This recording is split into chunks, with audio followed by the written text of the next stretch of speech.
por que você começou a ser apresentadora de esportes? Era você que pensava em apresentação? Porque eu sei que sua faculdade era outra, mas a galera não sabe. Então é aquilo, né? Conta aí. A gente começou, eu e 2 amigos meus, a gente começou a organizar campeonatos. Então a gente pegou na salinha de estar da casa dele, montou um chroma key azul e a gente estava organizando o campeonato. Então a gente ia nas empresas, assim, donas dos campeonatos, publishers, né? E falava com eles, olha, a gente quer fazer um campeonato do seu jogo. Você daria uma graninha pra gente pagar a premiação? E aí a gente fazia o campeonatinho ali, botava nos grupos do Facebook para as pessoas se inscreverem no campeonato. E aí a gente queria um diferencial do campeonato. E se, além de ter a narração e o comentarista, se tivesse uma apresentação, né? Se eu começasse apresentando. E foi assim, uma brincadeira. Eu trabalhava com moda, eu era coordenadora de estilo, já estava assim, era a profissão que eu havia me formado, já estava relativamente bem na minha área. E eu trabalhava, brincava a organizar campeonato de esporte eletrônico à noite e de final de semana. E era literalmente um hobby. Não tinha dinheiro. Gente, 8 anos atrás, no esporte eletrônico... Zero grana. Não tinha dinheiro. Você pagava pra trabalhar. Entendeu? Era literalmente isso. Então, a gente ali comprava as coisinhas porque a gente queria fazer. Então... E aí... Aos poucos, os campeonatos foram ficando um pouco maiores. A gente chegou a fazer, na época, um campeonato de League of Legends, inclusive, que teve 1.024 equipes inscritas. Caralho, é muita gente. Foi muita Infinito. gente. E isso acho que em 2014. Não, mas jogaram 1.024 equipes? Não, Muito WO também. Foram as equipes inscritas. E depois a gente foi fazendo as seletivas, enfim. E aí, no final dos contos, obviamente não jogou tudo isso, mas a gente invitou algumas equipes. Se eu não me engano, quem ganhou esse campeonato foi a Cade, na época. Enfim, e a gente ia organizando esses campeonatinhos e geralmente era isso. Eu apresentava e aí abria o campeonato, mandava para os narradores, tentava fazer um papo à distância com o convidado, a equipe que ganhou. Então, aí fazia a entrevista com eles. Era tudo muito embrionário na época. Mas não existia isso, né? Inclusive, na época, era muito curioso, porque eu penso, na época, assim, eu não tinha muita inspiração. E se eu tinha inspiração, a maioria era masculina, porque não tinha mulher que fazia isso na época. No máximo, tinha algumas meninas youtubers. E se eu posso dizer uma inspiração feminina que eu tive foi a Naomi Kyle, que ela já fazia aqueles eventos, o Daily da IGN, que era um programa diário falando sobre notícias de games, né? Não era nem de esportes ainda. E ela fazia isso nos Estados Unidos, mas... Você nem conhecia a Shox nessa época, que a Shox começou em 2014 também. Não conhecia. Não conhecia a Shox. Eu conhecia só a Naomi, que eu acompanhava, assistia, né, o programa dela pra ver as notícias de game e tal. Então, ela foi um pouco, assim, uma inspiração minha. E uma outra inspiração muito forte minha também foi o Thiago Leifert. Porque ele era um cara que... quando ele entrou Ele fazia o jornalismo da Globo, de esportes, né? O jornalismo de esportes da Globo. E ele mudou muito o formato Totalmente. do que era, né? Então, aquela coisa que era muito mais séria, muito mais certinha, dentro do jornalismo esportivo, ele mudou aquilo de forma muito, muito forte, né? Então, eu sempre tive... Assim, eu tinha um pouco, assim, a visão de que eu não queria que a coisa fosse tão certinha, sabe? Queria que fosse um pouquinho do meu jeito e tal. E eu demorei pra achar o que seria o meu jeito. Isso foi uma coisa muito curiosa, assim. Você vê umas coisas minhas de 2013, depois disso, eu mudei muito, porque, claro, eu fui me aperfeiçoando nisso, porque naquela época era tudo uma brincadeira. Quando eu comecei a perceber que a coisa podia ficar um pouco mais séria, mas assim, eu só larguei o meu emprego em moda e falei, nossa, agora eu acho que dá pra rolar, dá pra tentar, dá pra arriscar. 1 ano e meio depois que eu comecei. Que era quando eu falei assim, talvez eu consiga ganhar o dinheiro que eu ganho com o meu trabalho. Mas, claro, ainda demorou muito. Eu acho que demorou uns 2 anos e meio pra eu pagar. Equivaler o que você tinha antes. Pra eu equivaler o que eu ganhava antes como coordenadora de estilo. Quando você tinha esse hobby, quando vocês começaram, você, na sua cabeça, desde no início, você falou, não, isso aqui vai ser meu objetivo de profissão... Ou era realmente só brincar? Era só brincar e virou. Foi literalmente 1 ano e meio depois foi quando eu tracei isso como objetivo. Que eu falei, cara, eu acho que dá. Mas antes era assim, um hobby, uma diversão, uma coisa que eu gostava de fazer. Tipo, sei lá, igual, sei lá, enfim. Você encontrar os amigos pra jogar um futebol. Aham. Era literalmente isso. Aí do nada você vai lá e vira o Neymar. Tipo.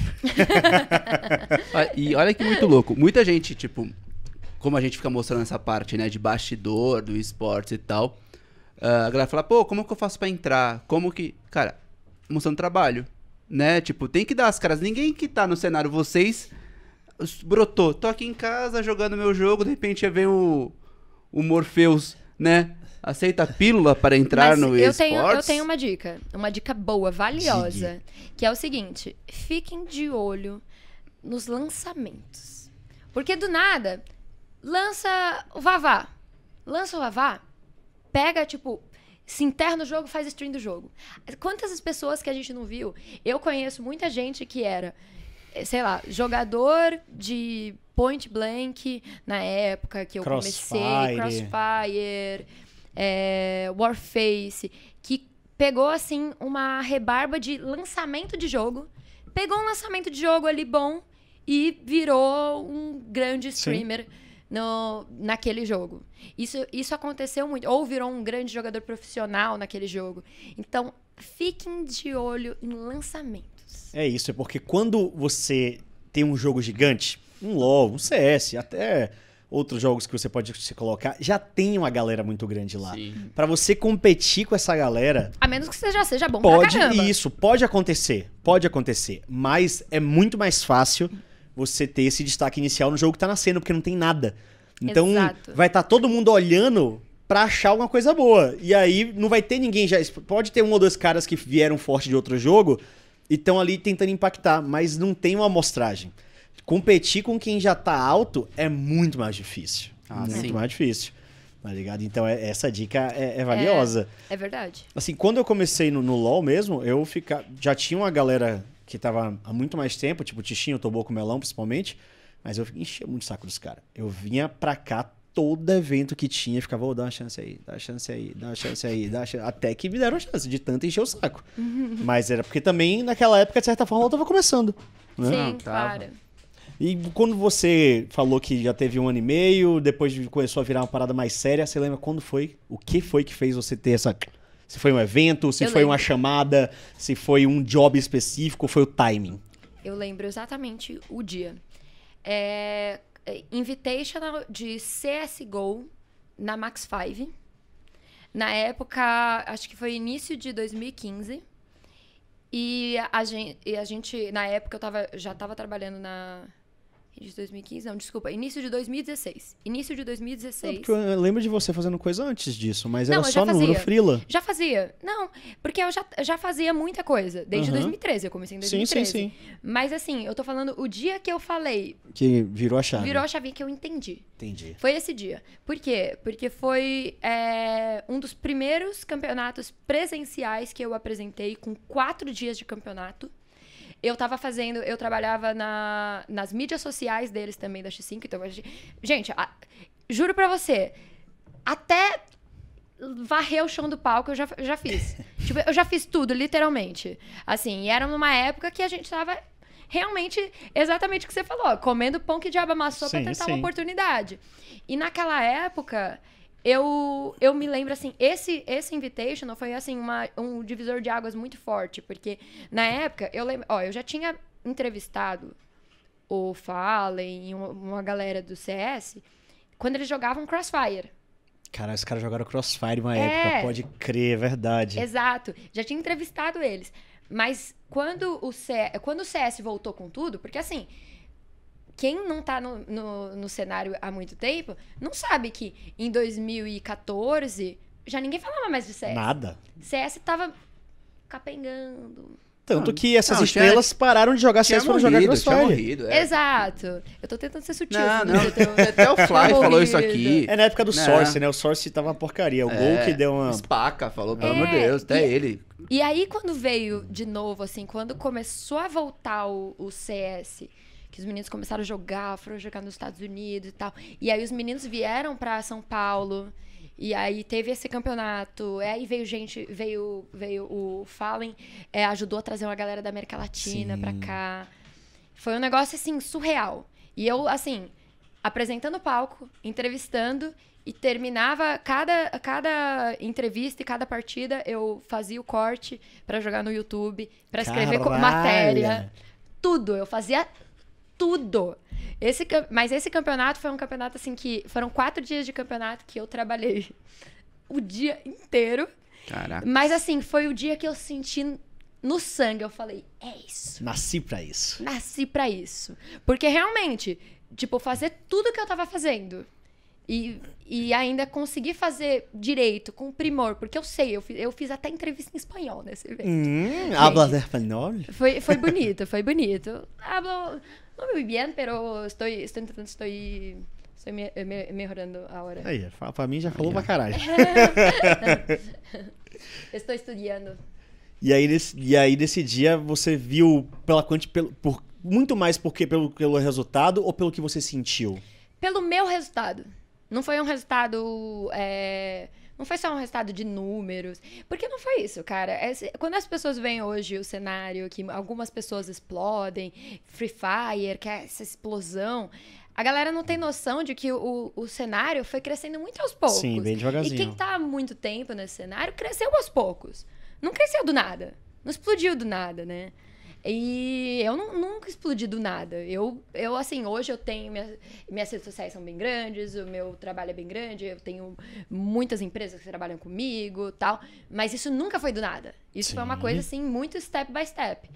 E só que nesse evento, foi um evento que eu me desafiei. Mais do que qualquer coisa, assim. Fez 1 bilhão de coisas? Eu fiz 1 bilhão de coisas, eu me desafiei muito e eu fiz muito bem o que eu tava me propondo a fazer. E eu não tinha, assim, experiência ainda na época, exatamente como apresentadora. Sim, o que eu fazia, né? Uhum. Mas a gente ainda tava melhorando o trabalho. Se você for olhar, os próprios meninos ali, o Toboco. Uhum. Pô, pega a narração do Toboco hoje em dia e pega a narração do Toboco lá em 2014. Moleque, eu olho minha narração do ano passado, fico com vergonha. Imagina se eu olhar minha narração em 2013. Tá louco. Exato. Então, assim, a gente fazia as coisas ali... Era meio do jeito que a gente sabia fazer. Uhum. E eu fui me profissionalizando com o tempo, né? Eu estudei bastante, várias coisas, né? Eu estudei locução, eu estudei interpretação para TV, eu estudei jornalismo, eu estudei jornalismo de games. Hoje eu faço fono, faço conversação em espanhol, faço conversação em inglês para melhorar meus idiomas. Tudo, assim, eu sou uma pessoa que hoje eu tenho muita expertise, mas essa expertise demorou pra acontecer, claro. Sim. Só que esse evento foi um evento que eu senti que eu era capaz. E assim, de lá pra cá eu falei, cara, é isso. Vou me dedicar até o fim a isso. E vou ser muito boa nisso. E você cresceu.